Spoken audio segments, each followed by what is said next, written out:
They, Part 4. Dear Janelle, I should be infuriated with you for going out on your own, but I suppose I knew that was exactly what you would do. I asked you to leave your beloved town and Convenium Park months ago. You refused. Why would I believe you would listen to me now? Might I also remind you, I warned you not to trust anyone. Yet you went to the industrial district alone to meet Peterson. Did it not occur to you how odd it was for a retired professor to purchase a warehouse and fill it with computers and surveillance equipment? Wherever did he get the funds for such an endeavour?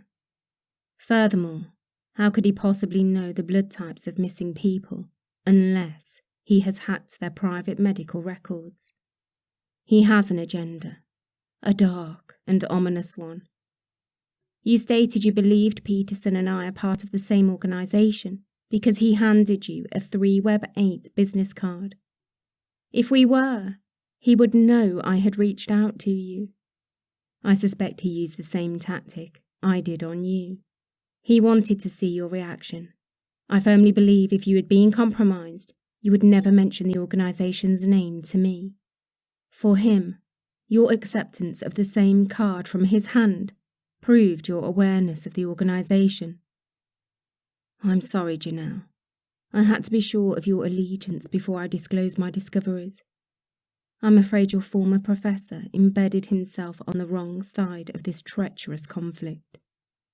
More importantly, he's behind the whole damned affair and has hijacked the 3Web8 organisation's identity. He uses our good name to further his nefarious, zealot cause.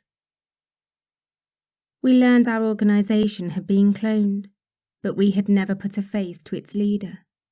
Now we can, and I owe plenty of thanks to you for uncovering this. Armed with this knowledge, my team's investigation discovered Peterson is also the one behind the activities at Convenium Park. His followers, thousands of them, use ancient symbols to mark the occupants' homes who lack the Rh antigen. The other houses, the ones without markings, are targeted by him for testing. These people will be kidnapped. Peterson is convinced Rh-negative blood contains super immunity factors. Documentation exists that the majority of survivors of the Black Plague were individuals with this missing factor. Peterson believes something in their chemistry and the lack of this protein makes them impervious to bacteria, viruses, and certain biological chemicals. The nightly ceremonies are performed by his followers, disguised as witches to create constant distractions. All the things you mentioned, the ritualistic markings and the chants in the park, are geared toward providing eyewitnesses and gives legitimacy to their false narrative. What better way to move about undetected than to play on people's fears and stir up deep-seated memories of the witch hunts? As you revealed in your last letter, Peterson's organisation is brutal. He is hell-bent on the annihilation of those who aren't Rh-negative. If he accomplishes this, he plans on controlling those remaining alive. Why do you believe Lady Helena is a witch? Did Peterson tell you this? This woman, whoever she is not part of the true 3Web8 or the Eye. She infiltrated our organisation, and I do not want you to take direction from her. There are no witches, only these evildoers entrapping the Rh-negative blood types for cruel experimentation.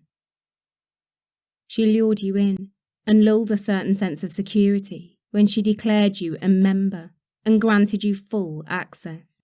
She plans to intercept our letters and to find me. Identifying who is an actual part of the real 3Web8 is impossible. Nothing is as it appears, Janelle. Nothing. I must confess something. My organisation is guilty of condoning the Eye, as they move about under the cloak of being devotees of Halley's theories. We propagate stories about aliens and alien abductions as a cover for our actual work. Our mission: keep as many people safe as possible and prevent the kidnapping of more innocent people, especially our fellow Rh negatives. He tests their immunity by exposing them to deadly chemicals. We are not guinea pigs. Make no mistake, Peterson is an imposter. He is not leading his flock to a better world. Instead, his devotees will be killed as soon as his greedy hands are on a serum that can keep him alive. At that point, he will unleash hell on this earth. But trust, we are watching him as he watches the world. I suppose I've told you quite enough. But between Peterson and Lady Helena, you are deep in the den of thieves. Not only have you exposed who's behind this nefarious endeavour, but you have also exposed yourself as a perfect candidate for capture. Please, be safe, my friend. Jocelyne Matheson.